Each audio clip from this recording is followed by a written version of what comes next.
Okay, now here's another, it's not really a puzzle, but it's something that all of the Conradi boys could do if they wanted to practice drawing. So it's called perspective. This is the word, it's a big word. Perspective drawing. And your mom probably knows about this already. But what I'm going to show you is how you can draw things so that they look three-dimensional. So here's the trick.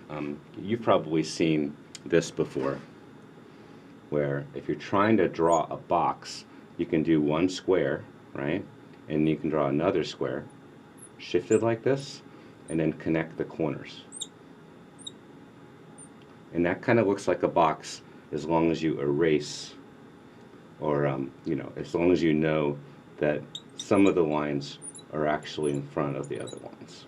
So I'll make the ones that are in front thicker, and then imagine that the box is made of glass, and you can look in and see the back corners as well. Okay, but if you're trying to do a picture of this more complicated, how do you do perspective?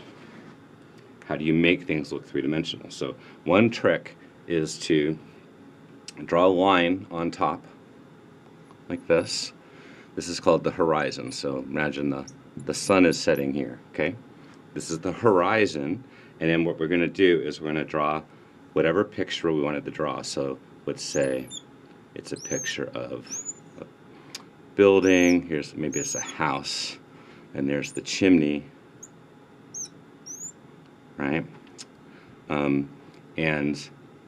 Over here, I'll draw a picture of this thing that looks a little bit like a triangle, and it's sitting on the ground, and the house is sitting on the ground too. And then what we're going to do is we'll pick a point on the horizon, which is called the point at infinity. That's the symbol for infinity, right? And now look at every corner of the thing that you drew,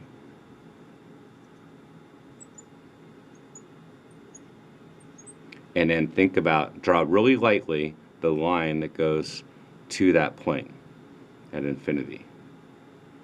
This one's behind it, so I won't draw that one.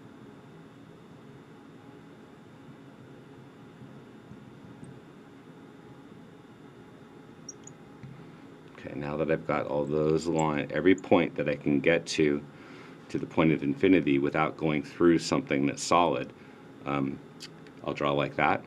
And now I'll just sort of think about, this wall is here, so there might be another one here, and then they fill it in like this.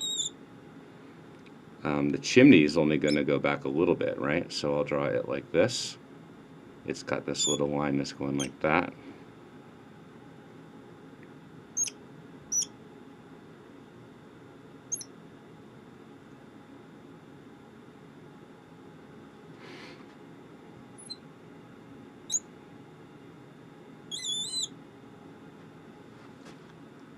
See how it worked?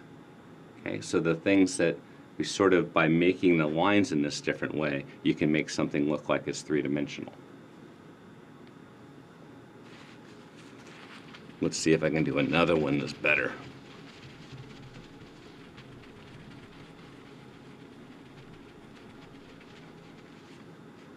So now let's say what I wanted to draw was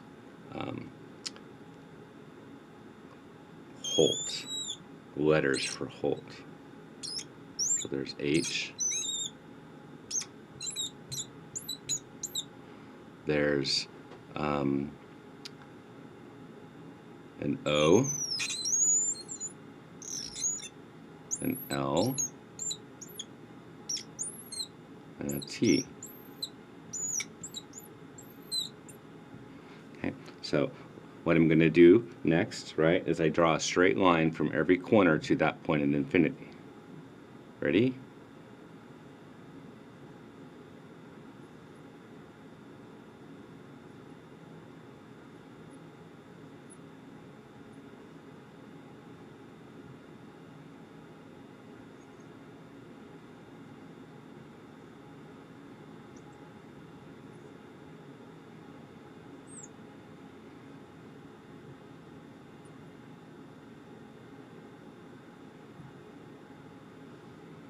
Okay, and now you have to decide how thick you want your letters, but let's say we're going to go back this far. So that's the other side of the T, that's the other side of the L, that's the other side of the H, H like this, and then the O is going to be about like that.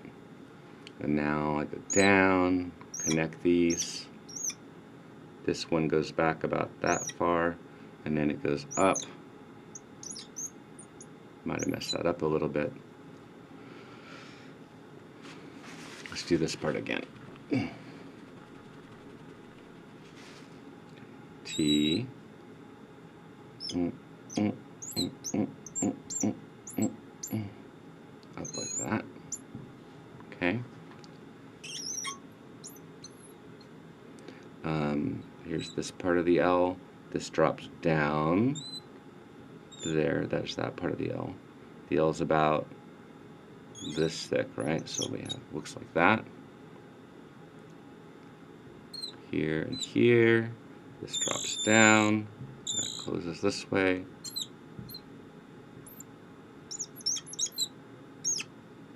Very squeaky pen.